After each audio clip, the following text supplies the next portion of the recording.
Hello everyone, welcome to our channel. Telugu రాష్ట్రాల వాతావరణ పరిస్థితులు ఏంటి, ఏ జిల్లాల్లో వర్షాలు పడే అవకాశాలు ఉన్నాయి, పూర్తి సమాచారాన్ని మీరు తెలుసుకునే ముందు మన ఛానల్ ఇంకా సబ్స్క్రైబ్ చేయనట్లయితే ప్లీజ్ సబ్స్క్రైబ్ చేయండి.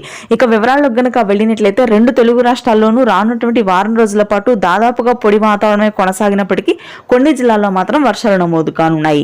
ఈశాన్య మధ్య బంగాళాఖాతంలో ఏర్పడిన ఉపరితల ఆవర్తన ద్రోణితో పాటుగా ఛత్తీస్గఢ్ ప్రాంతంలో కొనసాగుతున్నటువంటి అల్పపీడన కారణంగా ఉత్తర కోస్తా జిల్లాలో తేలికపాటి వర్షపాతం నమోదవుతుంది. ఉత్తర కోస్తా మీదుగా మధ్యాహ్న జిల్లాల్లో కూడా ఈ వర్షాలు విస్తరించే అవకాశాలు ఉన్నాయి. ముఖ్యంగా గుంటూరు, కృష్ణా, కోనసీమ ప్రాంతాల్లో మాత్రం తేలికపాటి వర్షపాతం నమోదవుతుంది. శ్రీకాకుళం, విజయనగరం, విశాఖపట్నం ప్రాంతాల్లో దాదాపుగా పొడి వాతావరణం ఉంటుంది. వర్షాల కంటే చలి తీవ్రత అత్యధికంగా ఉంటుంది. ఉత్తర కోస్తా జిల్లాలో దాదాపుగా 6 డిగ్రీల కనిష్ట స్థాయికి ఉష్ణోగ్రతలు తెల్లవారుజామున పడిపోనున్నాయి. చలి తీవ్రత భారీగా పెరుగుతుంది.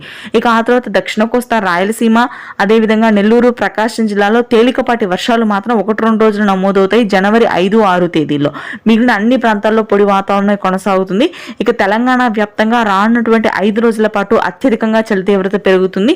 దాదాపుగా హైదరాబాద్ నగర ప్రాంతం మొత్తం కూడా మంచుతో కప్పబడి 6 డిగ్రీల వరకు కనిష్ట స్థాయి ఉష్ణోగ్రతలు నమోదవుతాయి. నిజామాబాద్, ఆదిలాబాద్, నల్గొండ ప్రాంతాల్లో తేలికపాటి వర్షపాతం నమోదవుతుంది. ఇది ప్రస్తుతానికి latest weather update. Thank you.